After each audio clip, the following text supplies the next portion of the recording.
তো মক্ত মাছ টিয়া দিয়ে এরকম দিয়ে মাছ আর করবো না। আচ্ছা, ওমানেরা বলছে, ও বলছে মানে ওমানেরা মক্ত মাছ ফ্রি ফ্রি মানে যাইও ধরে লই হ্যাঁ। খাওয়া না হয় কিছু নাই। এখানে দেখতে পাচ্ছেন অনেক, আমার মনে হয় কয়েক বছর পর খাচ্ছি যে এই জিনিসটা খুব প্রিয়, ছোটো কাল থেকে খেয়ে এসেছি। গিমা শাক, তো গিমা শাক আমি যখন আর কি আমার মা রান্না করতো ওইভাবে রান্না করার চেষ্টা করছি, ওইভাবে হচ্ছে যেভাবে খেতাম আগে। এই যে আলু, ওখানে তো ছোটো আলু ভেঙে দিয়ে টমেটো দিয়ে পাতলা করে আর কি রান্না করতো। তো আমি ওইভাবে ওইখানে এগুলো হয়ে উঠলে আর এখানে এই শাকগুলো দিয়ে দিব। গিমা শাক খুব প্রিয় একটা খাবার, খুব ভালো লাগে। তো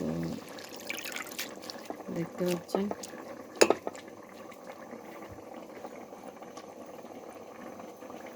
আর এদিকে আমি ভাত বসিয়ে দিব। ভাত ব্রাশ আছে না?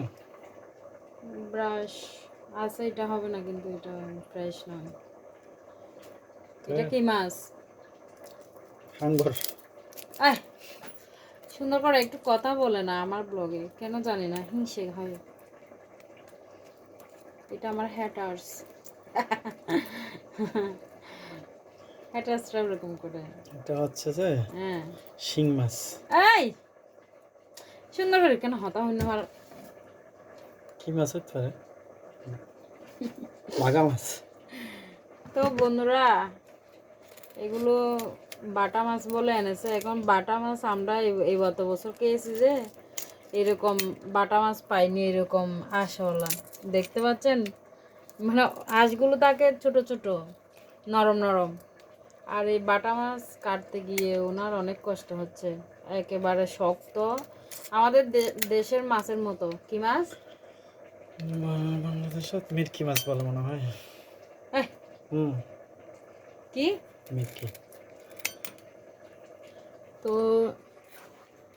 এখন এগুলো কি মাছ এখনো বুঝতে পারছে নাকি 2 নম্বর বাটা? হ্যাঁ, কে জানে। তো এখন রান্না হবে, ওইদিকে রান্না হচ্ছে শাক।